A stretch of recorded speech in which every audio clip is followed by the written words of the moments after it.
Hey everyone, welcome to my channel easy tasty. রোজ সকালে সবার একটা চিন্তা থাকে যে কি বানাবো ব্রেকফাস্টে। তার জন্য নিয়ে চলে এসেছি চিড়ার পোলাও বা পোহা। এর জন্য আমি এখানে সবজি কেটে নিয়েছি, গাজর, বিনস আর ক্যাপসিকাম। আপনি চাইলে পেঁয়াজও দিতে পারেন। আর এলাচ আর দারচিনি। এখানে আমি 3 চামচ তেল গরম করে নিয়েছি, এর মধ্যে ফোড়নটা দিয়ে দিলাম। ফোড়নটা আমি 5 সেকেন্ডের জন্য নাড়িয়ে নেব। এবার যেতে ভালো একটা স্মেল আসবে, আমি সবজিটা এতে অ্যাড করে দেবো।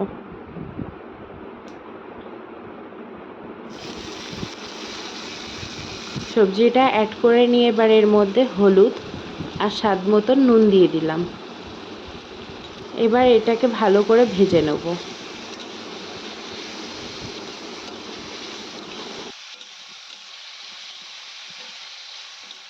হালকা যে ভাজা হয়ে যাবে এর মধ্যে কুচনো লঙ্কা আর কিশমিশ অ্যাড করে দিলাম। দিয়ে এবার আমি হাই ফ্লেমে দিয়ে এটাকে ভালো করে ভেজে নেব।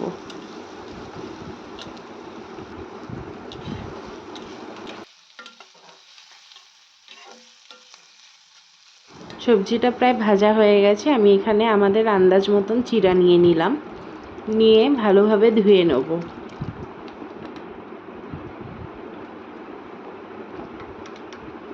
আমি এখানে মোটা চিড়া নিয়েছি, আপনারাও মোটা চিড়াই নেবেন, তাতে চিড়ার পোলাওটা ভালো হয়। ব্যাস, ধোয়া হয়ে গেছে। এবার আমি সবজির সাথে এটা ভালোভাবে মিশিয়ে নেব।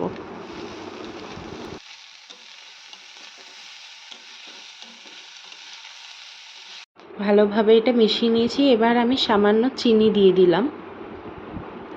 আপনারা না চাইলে স্কিপও করে যেতে পারেন, কিন্তু চিনিটা দিলে হালকা মিষ্টি ভালো লাগে।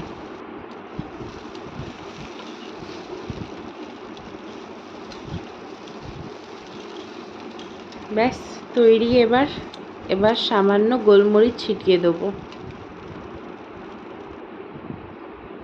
গোলমরিচ ছিটিয়ে দিলাম। গোলমরিচ ছিটিয়ে দিয়ে এবার সার্ভ করে দেবো। ব্যাস তৈরি হয়ে গেছে গরম গরম চিড়ের পোলাও বা পোহা। আশা করি ছোট থেকে বড় সবারই খুব ভালো লাগবে। এরকম নিত্য নতুন রেসিপি পেতে হলে চ্যানেলটি সাবস্ক্রাইব করে দেবেন। Thank you.